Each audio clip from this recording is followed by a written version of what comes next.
ওকে, আমাদের এবারের আলোচ্য বিষয় সার্চ ইঞ্জিন। তো সার্চ ইঞ্জিন কি? সার্চ ইঞ্জিন হচ্ছে আমরা আহ, মানে সার্চ ইঞ্জিন হচ্ছে কিছু স্পেশালাইজড ওয়েবসাইট। এটাকে অ্যাকচুয়ালি ওয়েবসাইট বলাটা ভুল হবে। এটা একটা ইন্টিগ্রেটেড সিস্টেম, যে আমাদেরকে যে কোনো কিছু খুঁজে দেয়, মানে ওয়েব জগৎ থেকে যে কোনো কিছু আমাদেরকে খুঁজে দেয়, সেটা হচ্ছে সার্চ ইঞ্জিন। যেমন আমাদের গুগল, ইয়াহু, বিং, এগুলো মানে সার্চ ইঞ্জিন। এগুলো ছাড়া আরও অনেকগুলো সার্চ ইঞ্জিন আছে। তো দেখুন, সার্চ ইঞ্জিন আমাদেরকে কী কী খুঁজে দেয়। যেমন গুগল একটা সার্চ ইঞ্জিন, সে আমাদেরকে কী কী খুঁজে দেয়। আমাদেরকে প্রথমত ওয়েবসাইটের নামগুলো খুঁজে দেয়, যে কোনো ইনফরমেশন খুঁজে দেয়। মানে সাপোজ যে কোনো ওয়েবসাইটের নাম আপনি চাচ্ছেন চিটং ভার্সিটির ওয়েবসাইটের নাম জানতে, আপনি সার্চ করলেই সেটা পেয়ে যাবেন। যে কোনো ইনফরমেশন, যে কোনো ফটো, ভিডিও, অডিও, এই সবগুলো আমরা সার্চ ইঞ্জিনে সার্চ করে খুব সহজে খুঁজে নিতে পারি। তো সার্চ ইঞ্জিন কীভাবে কাজ করে, এরপর আমরা জানবো কি কি সার্চ ইঞ্জিন কি, মানে নাম। ওকে, এই এই যে সার্চ ইঞ্জিনগুলো কীভাবে কাজ করে, দেখুন সারা পৃথিবীতে ইন্টারনেট ব্যবস্থাটা কীভাবে চলছে। সারা পৃথিবীতে লাখ লাখ সার্ভার আছে, এভাবে লাখ লাখ সার্ভার। তো প্রত্যেকটা সার্ভারের মধ্যে আমাদের মানে ইনফরমেশনগুলো থাকে। আমরা ওয়েবসাইটে যে ইনফরমেশনগুলো দেখি, সেই ওয়েবসাইটের ইনফরমেশনগুলো সেভ থাকে কোথায়? সার্ভারে। এবং সারা বিশ্বের সবগুলো সার্ভার ইন্টার কানেক্টেড। তো যার ফলে আপনি যে কোনো একটা পিসি থেকে, যে কোনো একটা মানে পিসি নিয়ে একটা সার্ভারের সাথে যদি আপনি কানেক্ট হন, তার মানে আপনি সারা পৃথিবীর সাথে কানেক্ট। তো সার্চ ইঞ্জিনগুলো কীভাবে কাজ করে, এখন সারা পৃথিবীতে যতগুলো সার্ভার আছে, সবগুলো সার্ভার থেকে সে আপনাকে তথ্যই খুঁজে দেয়। মানে আপনি সার্চ ইঞ্জিনকে যদি কোনো কিছু অর্ডার করেন, কোনো কিছু খুঁজে দিতে বলেন, তাহলে সে সারা পৃথিবীতে যতগুলো সার্চ ইঞ্জিন আছে, সারা পৃথিবীতে যতগুলো সার্ভার সে মানে সার্ভার আছে, সবগুলো থেকে খুঁজে সে আমাদের কাছে ইনফরমেশনগুলো আমাদের সামনে হাজির করবে। যেমন যে কোনো ওয়েবসাইটের নাম, যে কোনো ইনফরমেশন, যে কোনো ফটো অথবা ইমেজ, যে কোনো ভিডিও, যে কোনো অডিও, আপনি যেটাই চান না কেন সেটা সেটাই সে আপনার কাছে এনে হাজির করবে। তো সার্চ ইঞ্জিন এইভাবে কাজ করে। তো কি কি সার্চ ইঞ্জিন আছে, আমরা সবচেয়ে যেটা জানি, আমাদের কাছে সবচেয়ে বেশি যেটা পরিচিত সেটা হচ্ছে Google, most popular search engine. তো গুগল ছাড়া আরও যেগুলো আছে, ইয়াহু, তারপর হচ্ছে বিং, তারপর হচ্ছে ওয়েল, তারপর হচ্ছে বাইদো। গুগল, ইয়াহু আমরা এই দুটার সাথে পরিচিত। বিং, এটা হচ্ছে মাইক্রোসফটের সার্চ ইঞ্জিন। তারপর হচ্ছে আমেরিকান একটা সার্চ ইঞ্জিন ওয়েল। তারপর হচ্ছে বাইদো, চীনের অনেক বিখ্যাত একটা সার্চ ইঞ্জিন বাইদো। তো আসলে আমরা এই সার্চ ইঞ্জিনগুলোর সাথে পরিচিত হই। Google, Yahoo, being. প্রথমে গুগল।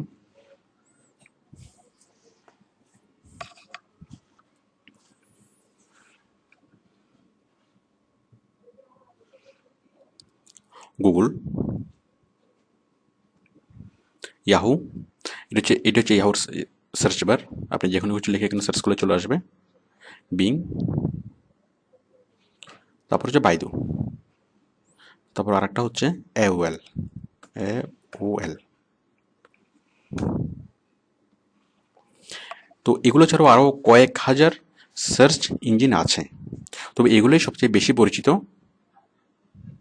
এবং অনেক বেশি মানুষ এগুলো ইউজ করে। তো দেখুন এগুলো ছাড়া আরও কী কী সার্চ ইঞ্জিন আছে। আরও অনেকগুলো সার্চ ইঞ্জিন সম্পর্কে জানার জন্য আপনি যেতে পারেন www.freewebsubmission.com। এখানে আপনি আরও অনেকগুলো সার্চ ইঞ্জিনের ঠিকানা পাবেন, অলমোস্ট 50। এখানে টপ 50 সার্চ ইঞ্জিনের নাম এখানে দেওয়া আছে। Google, Bing, open directory, ASR, এনক্স, অনেকগুলো সার্চ ইঞ্জিনের নাম। তো সবচেয়ে বেশি মানুষ ইউজ করে গুগল। তারপর হচ্ছে ইয়াহু, তারপর হচ্ছে অন্যান্য সাইটগুলো, বিং এবং তারপর অন্যান্য।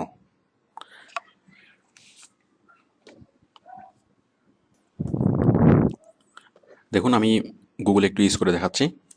সাপোজ আমি চিটং ভার্সিটির ওয়েবসাইটের নাম জানবো, তাহলে আমি জাস্ট এখানে যদি লিখি চিটগং ইউনিভার্সিটি, লিখে সার্চ দিলেই চিটং ভার্সিটির ওয়েবসাইট চলে আসবে। দেখুন www.cu.ac.vd। আপনি যদি যে কোনো ছবি চান, ছবি খোঁজার জন্য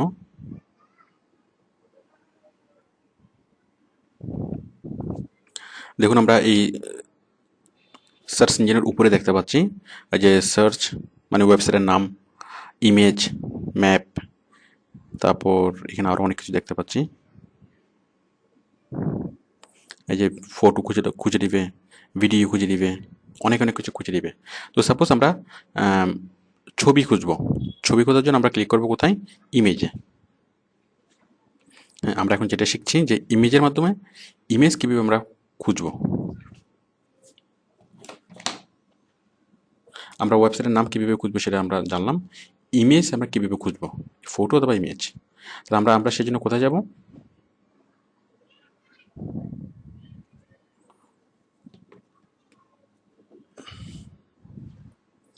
আমরা গুগল খুলবো, গুগল খুলে জাস্ট আমরা ক্লিক করবো ইমেজে।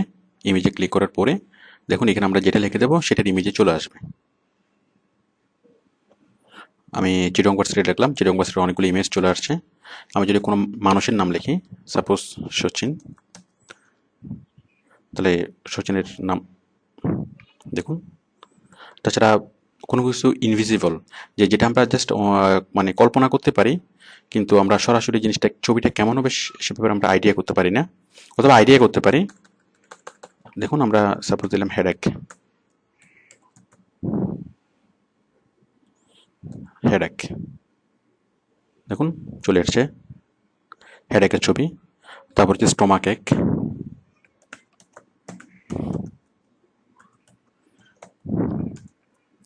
স্টোমাক একের ছবি চলে এসছে। এরপরও সাপোজ আপনি আউটসোর্সিং নিয়ে কোনো একটা প্রবন্ধ লিখবেন। এখন আউটসোর্সিংয়ের উপর কীরকম ছবি আপনি দেবেন? সাপোজ আপনি পত্রিকায় কোনো একটা বিষয় লিখবেন, আউটসোর্সিংয়ের উপর কোনো একটা মানে লেখা লিখবেন, তাহলে কীরকম ছবি দেবেন? তাহলে সেটা আপনি জাস্ট গুগলে সার্চ করেন। দেখুন অনেকগুলো ছবি চলে আসছে, এখান থেকে আপনি যে কোনো একটা ছবি আপনি নিতে পারেন। তারপর দেখুন হিস্ট্রি অফ বাংলাদেশ,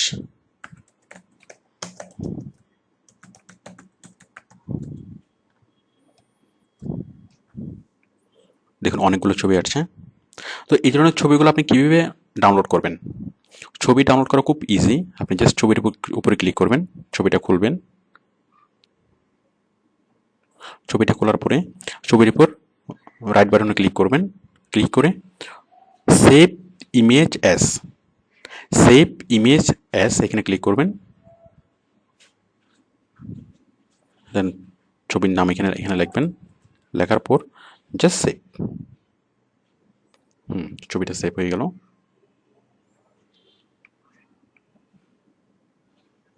দেখুন এই যে ছবিটা সেভ হয়ে গেল। তো আশা করি আপনারা আপনাদের প্রয়োজন মতো যে কোনো ছবি খুঁজতে পারবেন এবং যে কোনো ছবি আপনি কালেকশন করতে পারবেন। ওকে, ইমেজ কীভাবে সার্চ করতে হয় সেটা আপনারা দেখলেন, ওয়েবসাইট কীভাবে সার্চ করতে হয় সেটা কীভাবে দেখলেন। এখন দেখুন ভিডিও কীভাবে সার্চ করতে হয়।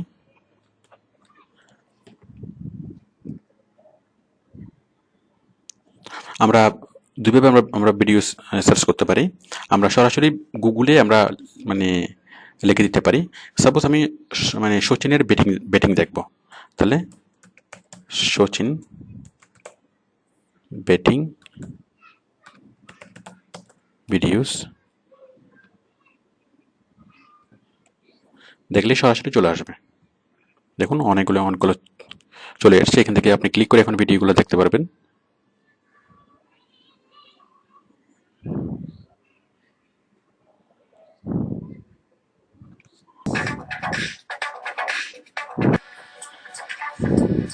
ওকে, আশা করি আপনি এটা দেখতে পারবেন। আবার আপনি যেখান থেকে সরাসরি ভিডিও দেখতে পারেন সেটা হচ্ছে ইউটিউব থেকে। দেখুন এই যে ইউটিউব, এটা আপনি সরাসরি লিখেও যেতে পারেন www.youtube.com, অথবা এখানেও আপনি লিখতে পারেন, এখান থেকে দিয়েও আপনি সরাসরি ভিডিও দেখতে পারেন। তো যাই হোক, আমি যেহেতু সার্চ ইঞ্জিন দেখাচ্ছি, সার্চ ইঞ্জিন থেকে আমরা কীভাবে ভিডিও দেখবো আমি সেটা দেখাচ্ছি। সাপোজ আপনি ম্যারাডোনার গোল্ডেন গোলটা দেখবেন, ম্যারা অথবা গোল্ডেন গোল,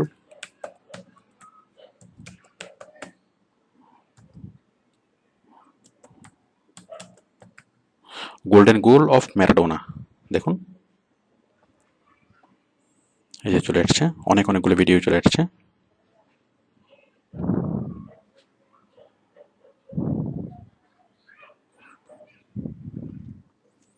তো আপনি এভাবে যে কোনো ভিডিও আপনি খুঁজে নিতে পারেন খুব সহজেই।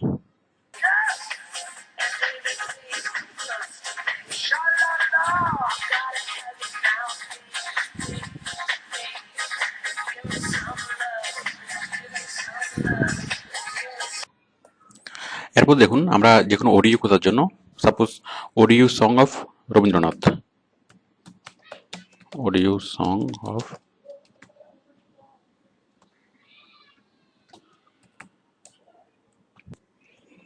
দেখুন আমি লিখলাম অডিও সং অফ রবীন্দ্রনাথ, লেখার পর অনেকগুলো অডিও সং চলে আসলো, এই যে MP3 ডাউনলোড। আপনি এভাবে খুব সহজেই যে কোনো অডিও সং আপনি পেতে পারেন।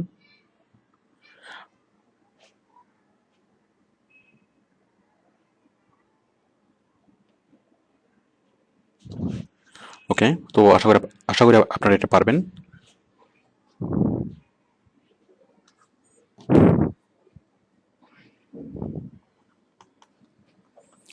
এখন দেখুন ইনফরমেশন, আপনি সার্চ ইঞ্জিনের মাধ্যমে ইনফরমেশন কীভাবে খুঁজবেন।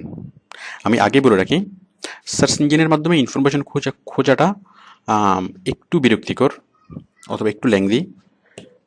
আমরা ইনফরমেশন কীভাবে খুঁজবেন এগুলো আমরা SEOর মধ্যে আলাদা করে আমি দেখিয়েছি। তো সার্চ ইঞ্জিনের মাধ্যমে ইনফরমেশন আমরা খোঁজার চেষ্টা করি, but it's a wrong way. ধরুন আমি কক্সবাজার নিয়ে ইনফরমেশন খুঁজতে চাচ্ছি,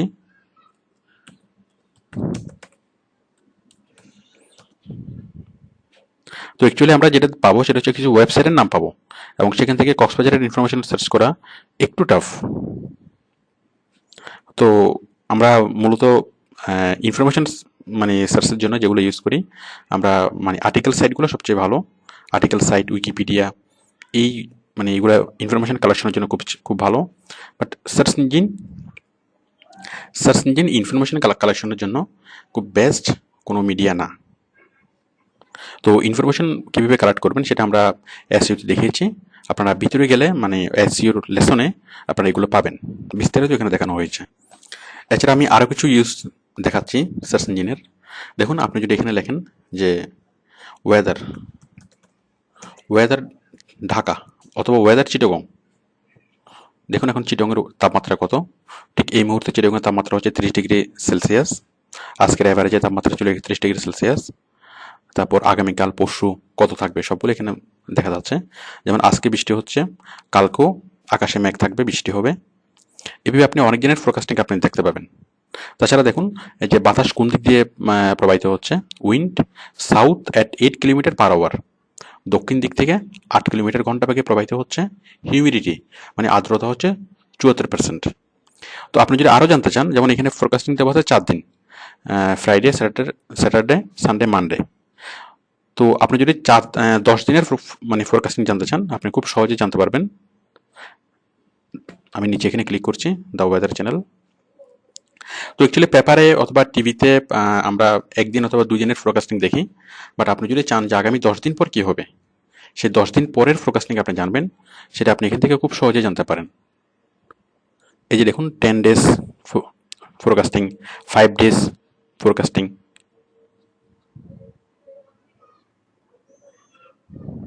আজকে হচ্ছে 29 জুন, আজকে কত থাকবে ডিটেলস। এই যে জুন 30, জুন, জুলাই 1, জুলাই 3। আমরা যাচ্ছি আগামী জুলাইয়ের 8 তারিখে কী হবে, আমি ডিটেলসে যাচ্ছি।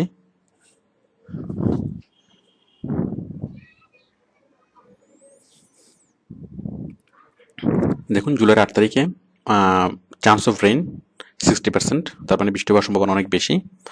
বাতাস প্রবাহিত হবে দক্ষিণ দিক থেকে 8 কিলোমিটার বেগে। আর্দ্রতা থাকবে 86%। তারপর আরও অনেক অনেক সানরাইজ কখন হবে, মুনসেট মানে চাঁদ কখন অস্ত যাবে, এই যে এটা বুঝতে পারছেন। Chance of rain, wind. এছাড়া আরেকটা মজার বিষয় হচ্ছে, আচ্ছা আমি কেটে দেখাই। তো দেখুন আমরা সবকিছু আমরা এখান থেকে মানে জানতে পারবো, আবহাওয়া সংক্রান্ত সবকিছু আমরা এখান থেকে জানতে পারবো। তো এমনভাবে জানতে পারবো যে আমাদের যেটা আমরা পেপার থেকে অথবা কোনো টিভি থেকে আমরা জানতে পারি না। আর এখানে সবচেয়ে মজার বিষয় হচ্ছে ম্যাপ। দেখুন আপনার মানে আপনার দেশের উপর ম্যাপ আছে কিনা, অথবা আপনার শহরের উপর অথবা আপনার এলাকার উপর ম্যাপ মানে ম্যাপ আছে কিনা, এবং সেই ম্যাপ কী অবস্থা আপনি সেটা এখান থেকে খুব সহজে জানতে পারবেন। দেখুন ম্যাপ, এই ম্যাপে ক্লিক করে মানে ম্যাপ আপনাকে দেখাবে। মানে আপনি যদি আপনার কাছে যদি গুগল থাকে, নেট থাকে, তাহলে আপনাকে আকাশের দিকে তাকাতে হবে না। আপনি নেট দেখেই, নেটে বসেই আপনি দেখতে পারবেন যে কখন বৃষ্টি হতে পারে, অথবা আপনার আপনার শহরের উপর মেঘ আছে, সেই মেঘটা কি সাদা মেঘ নাকি কালো মেঘ। দেখুন আমরা দেখতে পাচ্ছি এই যে ঢাকা, চিটাগং। দেখুন এখন চিটাগংয়ের উপরে কোনো মেঘ নেই, বাট মেঘ আছে এখন কিসের উপরে, ইন্ডিয়ার উপর নেই, মানে আমরা চীনের উপর মেঘ দেখতে পাচ্ছি। তাছাড়া বঙ্গোপসাগরে অনেক মেঘ দেখতে পাচ্ছি।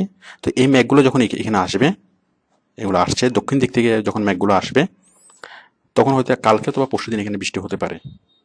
তো আমরা এখানে একটা মানে সম্ভাবনা বুঝতে পারি যে কখন বৃষ্টি হতে পারে।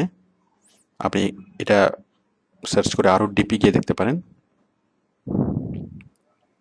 তো মেঘের মধ্যে আমরা কিছু দেখতে পাচ্ছি, কিছু কালো মেঘ, কিছু মানে সাদা মেঘ।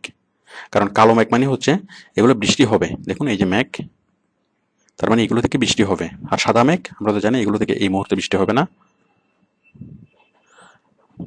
তো আশা করি বিষয়টা বুঝতে পেরেছেন। তাছাড়া আমাদেরকে সার্চ ইঞ্জিনগুলো যে হেল্প করতে পারে, মনে করেন কোনো শহরের টাইম আপনি জানবেন, তাহলে টাইম ঢাকা অথবা টাইম চিটাগং এটা লিখে সার্চ করলেই সেই শহরের টাইম এই মুহূর্তে কত সেটা চলে আসবে। দেখুন আমি এখানে লিখলাম টাইম ঢাকা, দেখুন চলে আসলো বিডিটি, তার মানে হচ্ছে বাংলাদেশ টাইম। আমি দিচ্ছি টাইম নিউ ইয়র্ক,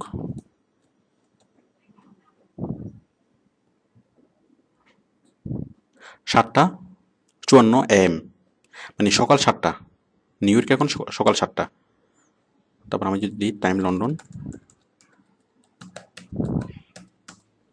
তো বুঝতেই পারছেন সব কিছু আমরা এখান থেকে জানতে পারছি। এরপর হচ্ছে যে কোনো ক্যালকুলেশন, যে কোনো ক্যালকুলেশন আপনি এখানে এখানে বসে আপনি করতে পারবেন, যেটা আপনি ক্যালকুলেটারে করেন সেই কাজটা আপনি এখান থেকে করতে পারবেন। এত যোগ এত সমান কত, সরি, এত যোগ এত,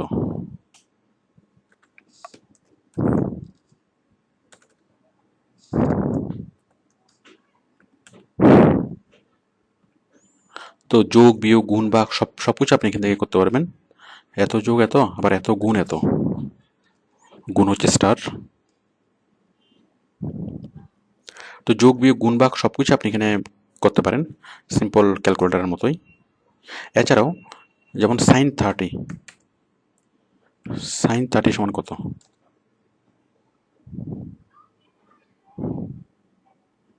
খুব সহজ এখানে চলে আসবে। সাপোজ আপনি লিখলেন যে sine 30 degree plus sine 60, sine 30 plus sine 60 সমান কত, দেখুন চলে এসেছে। তো আমরা নর্মাল ক্যালকুলেটারে যেটা করি এবং সাইন্টিফিক ক্যালকুলেটারে যে কাজগুলো করি সবগুলো কাজই এখান থেকে করা যাবে। যোগ বিয়োগ গুণ ভাগ, তাছাড়া বিভিন্ন লজিক্যাল বিভিন্ন সূত্রগুলো আমরা এখান থেকে ইউজ করতে পারবো। এছাড়া যে কোনো কনভার্টার, সাপোজ আমাদের মোবাইলে আমরা কনভার্টার ইউজ করি, কিলোমিটার থেকে মিটারে, মিটার থেকে ইঞ্চি থেকে মিটারে, তারপর কেজি থেকে টনে, মানে অনেক অনেক রকম মেজারমেন্ট কনভার্ট করা হয়। এত ইঞ্চি সমান কত ফুট, ওকে, এত ইঞ্চি সমান কত মিটার, এরকম মানে মেজারমেন্টগুলো আপনি এখানে খুব সহজে করতে পারবেন। সাপোজ আমি চাচ্ছি 15 টন সমান 15 টন ইন কেজি। 15 টন সমান কত কেজি? দেখুন সার্চ করলে সরাসরি চলে আসবে 15 টন সমান এত কেজি। তো এত টন সমান, তাহলে যে কোনো কনভার্টার, যে কোনো একক থেকে পরিমাপের যে কোনো একক থেকে যে কোনো একক আপনি এখানে খুব সহজেই কনভার্ট করতে পারেন। যেটা আমাদের মোবাইল ইউজ করে একটু ঝামেলা, আপনি খুব সহজে সেটা গুগল থেকে করতে পারেন। তারপর হচ্ছে কারেন্সি কনভার্টার। সাপোজ আপনি চাচ্ছেন এত ডলার সমান কত টাকা, আপনি চাচ্ছেন যে 45 ইউএস ডলার ইন টাকা, খুব সহজে চলে আসবে 45 ইউএস ডলার সমান কত টাকা। দেখুন নিচে এখানে চলে এসছে কোথায়, আপনি নিচে একটু সার্চ করলে দেখবেন।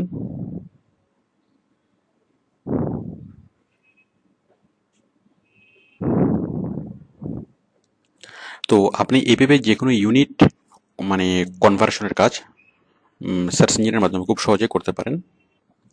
তারপর হচ্ছে ফোন বুক। সাপোজ আপনার মোবাইলে একটা ফোন আসলো, এখন আপনি চাচ্ছেন সেই যে ফোন করেছে তার নাম পরিচয় বের করার জন্য, অথবা আপনাকে কোনো একটা নাম্বার মানে খুব ডিস্টার্ব করছে, এখন সেই নাম্বারটা কার আপনি ফাইন্ড আউট করার জন্য। তো দেখুন আপনি জাস্ট লিখবেন ফোন বুক কোলন, আপনি জাস্ট নামটা লিখবেন, মানে তার নাম্বারটা লিখবেন। সাপোজ আমি আমাদের নাম্বারটা লিখছি, লিখলাম, লিখে আমি সার্চ করলাম, তাহলে আপনি সেই লোকের মানে এই ফোন নাম্বারটা যার, সেই লোকের পরিচয় আপনি খুব সহজেই জানতে পাবেন। তো দেখুন আমি এটা সার্চ করার পরে কিছু লিঙ্ক নিচে আসলো, এই যে অনেকগুলো লিঙ্ক নিচে আসলো, মানে আপনি একটা ওয়েব মানে ওই লোকের ফাইন্ড আউট করার একটা ক্লু পাবেন। সাপোজ আমি এখানে করলাম, ক্লিক করলাম, মানে ওই লোক সে ইন্টারনেটে সার্চ করতে গিয়ে কোনো না কোনো জায়গায় সে তার মোবাইল নাম্বারটা অবশ্যই লিখে থাকবে। কারণ আমরা সাধারণত লিখি, আমরা যারা নেট ইউজ করি, আমরা মোবাইলের অনেক ওয়েবসাইটের অনেক অনেক জায়গায় গিয়ে আমরা আমাদের পার্সোনাল মানে মোবাইল নাম্বারটা দিয়ে থাকি। তো যত জায়গায় আমরা মোবাইল নাম্বারটা দেব, সে সবগুলো আমাদেরকে ফাইন্ড আউট করে দিবে। সাপোজ আমরা একবার যে সাম হয়রেন ব্লগে গিয়েছিলাম, সেখানে একটা কমেন্টস করেছিলাম, কমেন্টস করে নিচে একটা এই যে ফোন নাম্বারটা দিয়েছিলাম, তাহলে পুরো নেট সার্চ করে সে মানে আমাকে বের করে দিল যে এই নাম্বারটা এই ব্যক্তি দিয়েছে। এখন এই যে এই ব্যক্তি, এখনো কিন্তু আমরা এই লোকের পরিচয় মানে জানতে পারিনি। নিচে একটা লিঙ্ক দেখা যাচ্ছে, আমরা লিঙ্কে ক্লিক করলাম, হ্যাঁ আমরা এখন পরিচয় জানলাম, ঠিকানাও জানলাম, এই যে আমাদের অফিসের ঠিকানা, অফিসের নাম। তো এভাবে ফোন নাম্বার দিয়ে আপনি যে কোনো ব্যক্তি সম্পর্কে খুব সহজেই মানে তার তার সম্পর্কে জানার ক্লু বের করতে পারবেন। ঠিক একইভাবে আপনি যদি কোনো একটা কোম্পানির অথবা কোনো ব্যক্তির ফোন নাম্বার জানতে চান, তাহলে আপনি লিখবেন ফোন বুক কোলন সাপোজ ইউনিলিভার, সার্চ করলেই চলে আসবে। এখানে আপনি ক্লিক করলে সেই মানে কোম্পানির ফোন নাম্বার পাবেন। এরপর হচ্ছে অ্যাড্রেস। আপনি জাস্ট যে কোনো অ্যাড্রেস, আপনি কোথাও যাবেন, কোনো একটা ঠিকানা যাবেন যেটা আপনি আগে কখনো যান নাই, তো সেই অ্যাড্রেসটা আপনি সরাসরি গুগলে সার্চ করলেই সে গুগল ম্যাপের মাধ্যমে আপনাকে মানে দেখাবে। যেমন আমি লিখলাম সেনমার, suppose road number 2, road 2, house 9-7, Nasirabad housing society.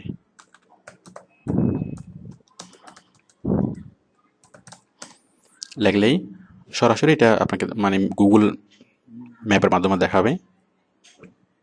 তো আপনি ভেবে লিখে বিষয়টা প্র্যাকটিস করতে পারেন, মানে গুগল ম্যাপ দিয়ে সরাসরি আপনাকে জিনিসটা দেখাবে। তো এভাবেই সার্চ ইঞ্জিনের মাধ্যমে আপনি খুব সহজে যে কোনো ঠিকানা আপনি মানে খুঁজে বের করতে পারবেন খুব সহজেই। ওকে, এবার আমরা শব্দের অর্থ জানবো। তো শব্দের অর্থ জানার জন্য আমরা খুব সহজেই গুগলে আমরা সার্চ করতে পারি define colon suppose culture. Culture মানে কি? তাহলে দেখুন এই যে কালচার মানে কি সেটা চলে আসলো। ঠিক আমরা অক্সফোর্ড ডিকশনারিতে যেভাবে আমরা মিনিংগুলো দেখি ইংলিশ টু ইংলিশ, আমরা এখানে ইংলিশ টু ইংলিশ মিনিংটা দেখতে পারবো। তাছাড়া এটার ভার্বের মিনিং কি, এটার সিনোনিম কি, সব কিছু চলে আসবে। এরপর আপনি যদি এটার উচ্চারণ শুনতে চান, এই যেটা ফনেটিক্স লেখা আছে, ফনেটিক্স এখানে আমরা মানে লেখা দেখতে পাচ্ছি। তাছাড়া আপনি যদি ফনেটিক্স শুনতে চান, দেখুন। তো এতে করে আমরা যে কোনো একটা ওয়ার্ডের শুদ্ধ উচ্চারণ আমরা শুনতে পারবো, শুদ্ধ উচ্চারণ আমরা ফাইন্ড আউট করতে পারবো, এবং তার মিনিংটা আমরা অক্সফোর্ড ডিকশনারিতে যেভাবে আমরা দেখি সেভাবে আমরা বের করতে পারবো। তো সাপোজ এই জিনিসটা দেখে আপনার কাছে ক্লিয়ার হয়নি, এখন আপনি আরও মানে জানতে চাচ্ছেন, তাহলে আপনি জাস্ট মোর ইনফো এখানে ক্লিক করলেই দেখুন আরও অনেক অনেক ইনফরমেশন চলে আসছে যে কালচার কাকে বলে, মানে সেটা বুঝিয়ে ছাড়বে। দেখুন ওয়েব ডেফিনেশন অনেক অনেক কিছু আছে যে কালচার কাকে বলে। তো এটা আমরা যেভাবে সার্চ করলাম, আমরা ডিকশনারিতে খুঁজলে আমরা সেটা পেতাম। তো এখানে গুগলের স্পেশালিটি কি, অথবা সার্চ ইঞ্জিনের স্পেশালিটি কি? তো কিছু ওয়ার্ড আছে যেগুলা ডিকশনারিতে খুঁজে পাওয়া যায় না, ডিকশনারি ওয়ার্ড না,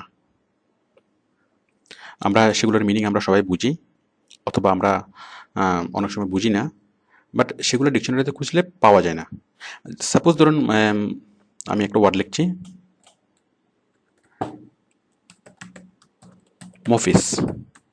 মফিস মানে কি আমরা সবাই বুঝি, বাট এই জিনিসটা মফিস ওয়ার্ড দিয়ে যদি আপনি গুগলে সার্চ করেন, আই এম সরি, মফিস নামে কেউ যদি থেকে থাকেন প্লিজ মাইন্ড করবেন না, আমি জাস্ট বোঝানোর জন্য বিষয়টা বোঝাচ্ছি। তো আমরা মফিস কাদেরকে বলি, মোটামুটি যারা একটু মানে যাই হোক, আমরা এটা মানে বুঝতে পারছি। তো দেখুন আমি যদি ডিকশনারিতে এটা যদি সার্চ করি এটা পাবো না, বাট আমি যদি গুগলে সার্চ করি খুব সহজে আমরা এটার মিনিংটা জানবো। Define colon মফিস।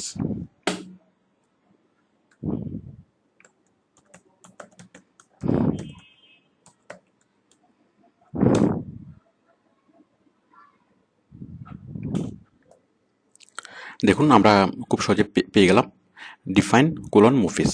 তাহলে দেখুন a person with low intelligence and often does foolish things. তো দেখুন খুব সহজে আমরা এটা পেয়ে যাচ্ছি, এটার মিনিংটা আমরা বুঝতে পারছি। তো যে কোনো ওয়ার্ড আপনি যদি ডিকশনারিতে কোনো ওয়ার্ড খুঁজে না পান, সেটার মিনিং বের করতে না পারেন, তাহলে খুব সহজেই আপনি সেটা গুগলে সার্চ করে আপনি সেটা বের করতে পারবেন। এরপর হচ্ছে স্পেল চেক করা, মানে কোনো একটা শব্দের ওয়ার্ড আপনি লিখেছেন বাট আপনি কনফিউজড যে এটা বানানটা ঠিক আছে কিনা, তাহলে আপনি সেটা মানে গুগল থেকে খুব সহজে চেক করতে পারবেন। স্পেল কোলন সাপোজ কম্পিউটার, টি এর কম্পিউটার, এটা ঠিক আছে আমরা জানি। সাপোজ আপনি একটা ভুল করে দেন, ই এর বদলে এ লিখে দেন, CUMPUTR, তাহলে আমরা এই জিনিসটা আমরা একটু ভুল করে দিলাম। এখন আমরা চাচ্ছি এটার অ্যাকচুয়াল ইয়াটা কি, মানে শব্দটা কি, অথবা অ্যাকচুয়াল স্পেলিংটা কি, সার্চ করলাম। দেখুন কম্পিউটার স্পেল কোলন কোলন, এই যে কম্পিউটার, এটা অরিজিনাল মানে যেটা শুদ্ধ সেটা চলে আসলো। তাহলে আমরা যে কোনো ওয়ার্ড আমরা মূল শুদ্ধ ওয়ার্ডটা সার্চ করার জন্য আমরা কি করব, স্পেল কোলন ওয়ার্ড। তো আমরা এখানে যেটা দেখালাম সেগুলো হচ্ছে সার্চ ইঞ্জিনের খুব সাধারণ ইউজগুলা, খুব সহজ ব্যবহারগুলা। এছাড়া আমরা মানে মূল অংশে এসইউর অংশে, স্পেশালি ওয়েব রিসার্চ অংশে, যে গুগল সার্চের অনেকগুলো ট্রিক্স দেখিয়েছি, অনেকগুলো অ্যাডভান্স সার্চিং ট্রিক্স টিপস আমরা দেখিয়েছি, অথবা অনেকগুলো অ্যাডভান্স সার্চিং সূত্র আমরা দেখিয়েছি। তো আশা করি আপনারা এই বিষয়টি মানে বুঝতে পেরেছেন। ওকে, থ্যাংক